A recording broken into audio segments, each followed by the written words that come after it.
So good morning. Welcome to this new series of 1% Club Roundtables. And for those, I think everyone's been on one of these before, so, or maybe with the exception of Laura. Just to recap, what we do is very much share some better practices, as Brendan has named them recently, rather than best practices. And stuff that we feel can help people, irrespective of whether or not they are working in a project, working in within an organisation, or in fact looking to build a business. We look for skills that can be applied and adapted to improve performance in all three areas.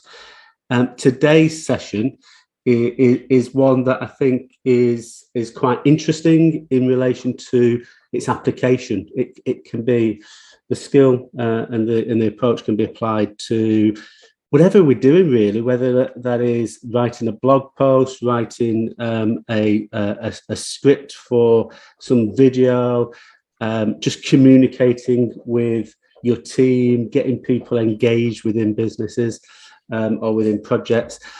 It's an approach that has worked forever. We have been brought up, haven't we, on storytelling, and that's what we're talking about today.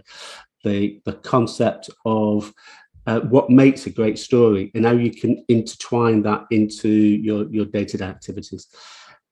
So, as usual, what we'll do, I will share a number of slides and just talk you through the 7 elements that we're talking about today. And then we'll open it up for a conversation and discussion.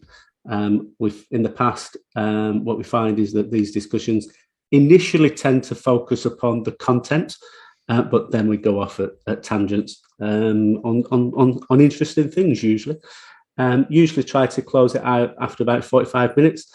Depending upon how the conversation goes afterwards. So is that okay? Are we all on the meeting that we thought we were in? That's always a good check, isn't it? So let me share our screen and so long since I've done one of these, I forgot how to use it. So hopefully you can see that first slide, 7 elements that make a great story. As always, we're starting off, why does it matter?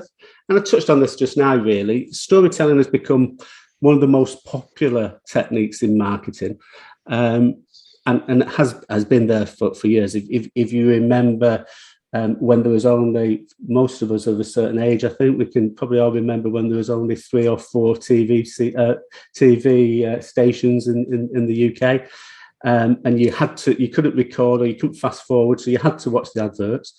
The old Bisto adverts where they introduced the Bisto family, that's just a story trying to sell you a product, but it's just a story and getting you engaged. So it's a technique that people have used for years and years and years. But I think we can learn a lot about that technique and apply it to engage people within our programs or people within our organizations. So ultimately, people within client organizations that you're looking to develop relationships with, because it ultimately engages audiences. It helps to convey the information that you want to get across, but ultimately it influences people to take action. If you tell a story or get a message across in a story format, and we'll go through the 7 elements of that now.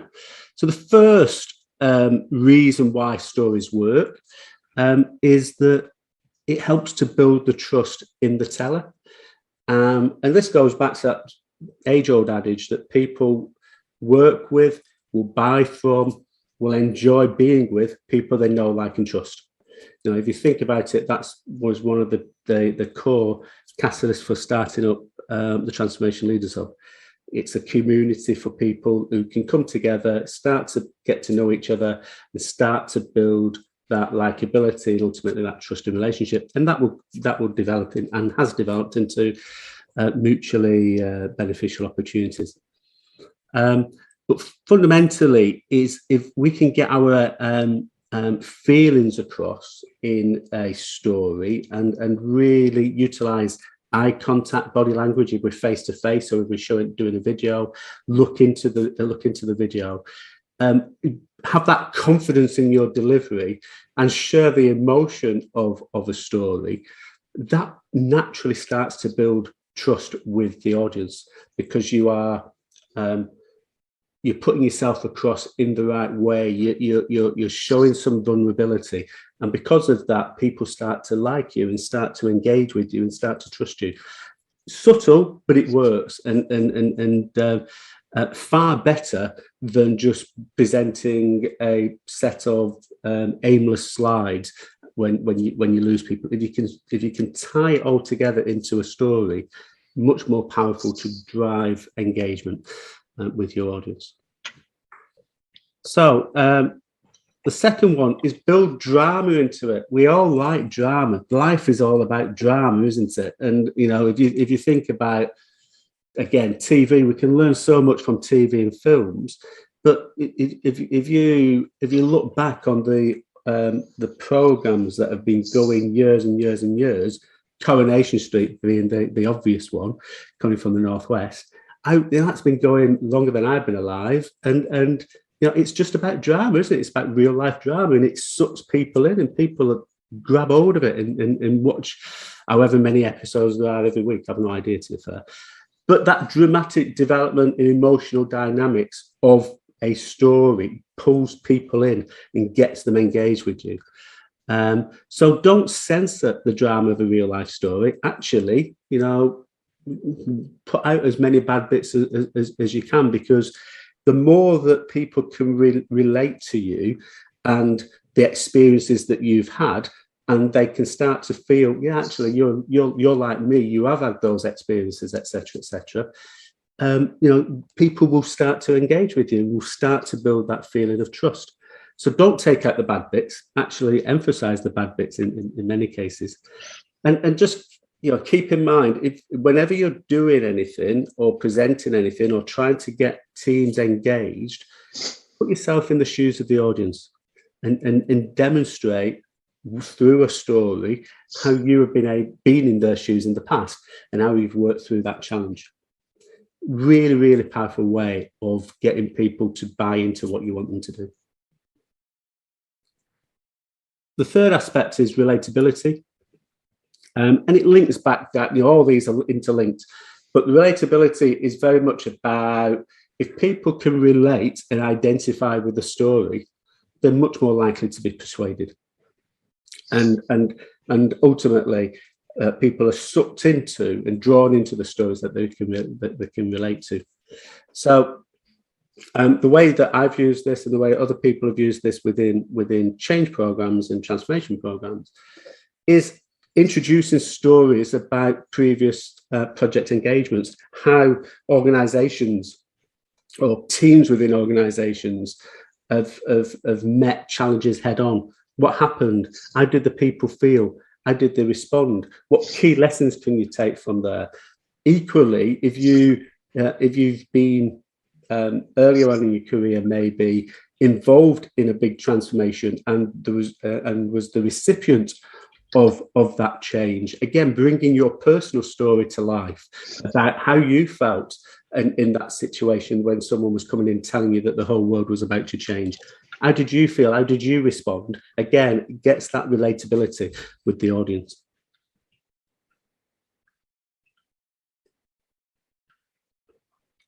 Number 4, immersion. So again, as I said, all these are interlinked, but the more you can get people to buy into the story and suck them in and immerse them into the story, the more likely that you are to change their opinions. So if you make it real, talk about the challenges and the issues that they are facing and pull them into the story by discussing, again, and clarifying and confirming that you understand, because you've been there, you've been in that situation before, understand how they're feeling. They will align to it, and you'll pull them into the story and ultimately the outcome that you're working towards. Again, build the story up, layer the story as you go through, and like most stories, that if you can set it up that basically says, we're here, we're trying to get to there, and we understand that the process will be we will hit challenges, we'll have issues, and we understand, because we've been there ourselves, around what it's going to take. The more you can immerse them into that detail, the better. Keep things as simple as possible, though, and focus upon the important stuff. So really focus upon the narrative that you're trying to get to. Don't allow the story to go off at tangents. You're not creating a bestseller here. You don't need to have all of the various elements in a novel to keep people engaged, because ultimately whatever you're doing is probably only going to be 20, 30, 40, 50 minutes or whatever. Relatively short, sharp interventions in building team or getting a transformation message across. So keep it focused, keep it simple, but don't try to lose the detail on what you're focusing in. Provide that sufficient narrative to immerse the audience and make them feel part of the story, but not too much that they lose interest. It is a fine balance, and there will be times when you will lose people. And the key is to be focused upon the audience as you're delivering the message, rather than focusing upon the content. So watch the reactions of people, and if you feel that they're losing interest, ask them a question. It's the easiest way of getting people re-engaged. But again, keep the message simple, and you should keep hold of people if the message is focused upon the core narrative. And the sixth area is around agency. So the stories are most powerful and most persuasive when the audience works out the meaning for themselves. So, the more you can lead them down the path that you want to get to, and build it up in a way that you can start to get them to be in the story, walking down that path with you, the more they'll start to realize what's at the end of the path. And they'll get there ahead of you actually getting there within the story.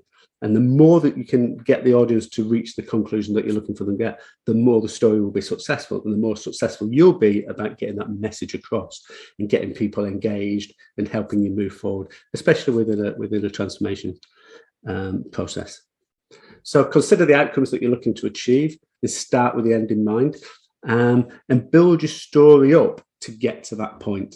And as you say, if you're leading them down that path, the likelihood is that they'll actually get there before you, and that will start to encourage questions. And questions are really good. We should definitely be encouraging questions at all times. And then the final aspect is familiarity. So the more familiar a story feels, the more powerful it will be. And the more familiar it is, the audience will start to fill in the gaps and feel more aligned to where they are, and trust will be created with the storyteller.